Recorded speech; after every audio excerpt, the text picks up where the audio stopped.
Hello বন্ধুরা, আমি আজকে একটা এটা কুমড়োটা কত বড় আমাদের গাছে হয়েছে, একটাই আরও দুটো তিনটে হয়েছে, লোকে নিয়ে নিয়েছে। আমি নিয়েছি এত বড় কুমড়োটার সঙ্গে দুটো আলু দিয়ে আমি কুমড়োর ছক্কা বলে সেটা রান্না করবো। ঠিক আছে, দেখো তোমরা।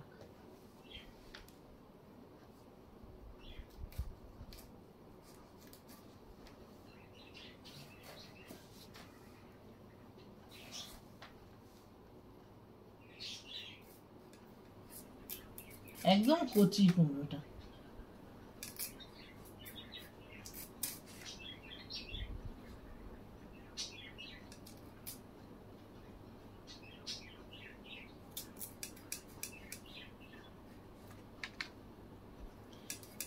আমার বাপের বাড়ির পাশে একজন ছিল, সে কুমড়োর খোসাটা দিয়েও রান্না করতো, খুব সুন্দর একটা পদ।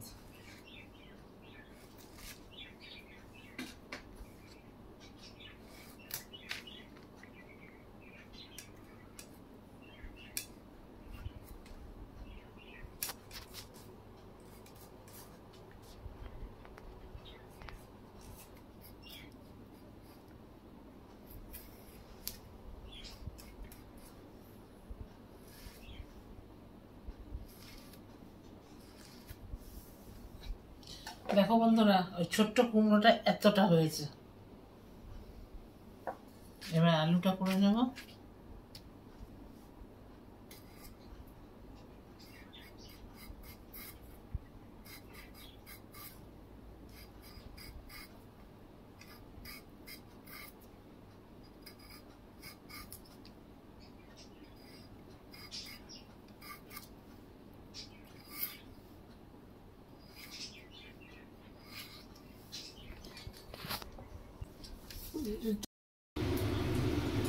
এক চামচ মতো 5 ফোড়ন দিলাম, ওটাকে শুকনো খোলায় নেড়ে চেড়ে তুলে নিয়ে গুঁড়ো করতে হবে।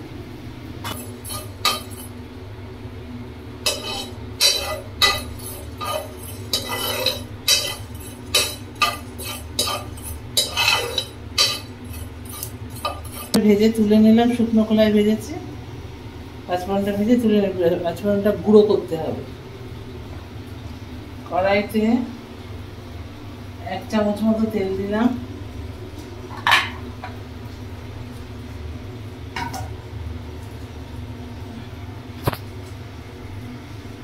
তাহলে আলু কুমড়োটা একসঙ্গে ছেড়ে দেবো।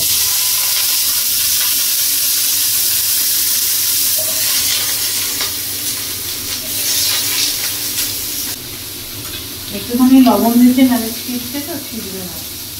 ঠিক আছে, লবণটা দিয়েই দিলাম। আছে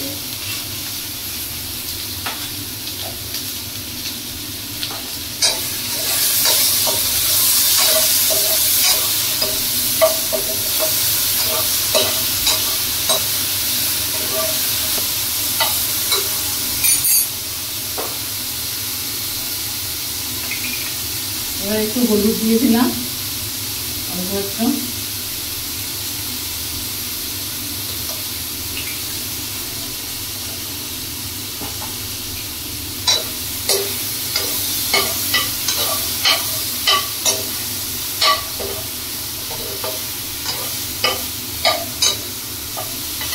একটু ধনের গুঁড়ো দিয়ে দিলাম।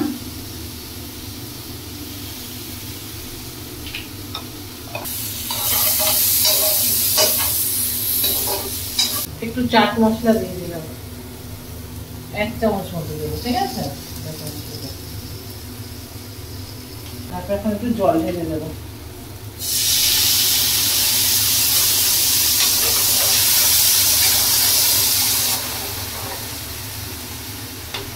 এবার একটু চিনি দেবো।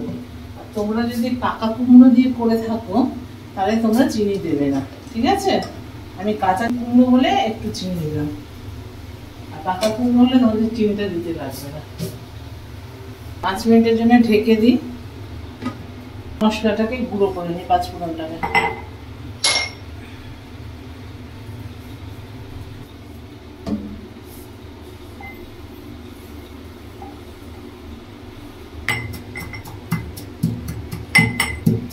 এবার 4টে কাঁচা লঙ্কা দিয়ে দিলাম। শুকনো লঙ্কায় তো করবো না, কাঁচা লঙ্কায় করবো।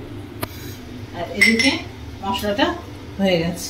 5 মিনিটের জন্য জলটা টেনে নিই, সিদ্ধ হয়ে নিই, তারপরে যখন খুলবো তোমাদেরকে দেখাচ্ছি।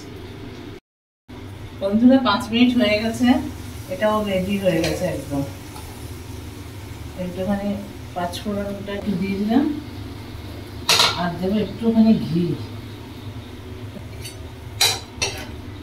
দেখো রান্নাটা একদম মাখা মাখা, রুটি দিয়েও খেতে পারবে, ভাত দিয়েও খেতে পারবে, বুঝেছো তো? আর ওটা পুরোটাই সিদ্ধ হয়ে গেছে।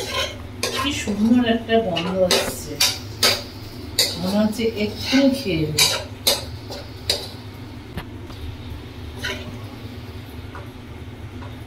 কুমড়োটা একটু ছোট ছিল, নাহলে আমি পুরো কুমড়োটা দিয়ে করতাম। আপনারা পারলে কুমড়োর সঙ্গে আলুটা না দিয়ে কুমড়োটা বেশি করে নিয়ে এরপরে ছক্কা করে নেবেন, কুমড়োর ছক্কা। দেখুন বন্ধুরা, আমার কুমড়োর ছক্কা রেডি হয়ে গেছে। দেখছো কি সুন্দর গন্ধ বেরোচ্ছে। তোমরা আমাকে কমেন্টে জানিও কেমন লাগলো, রান্নাটা ঠিকঠাক হয়েছে কিনা। প্লিজ জানিও, লাইক করো। বাই।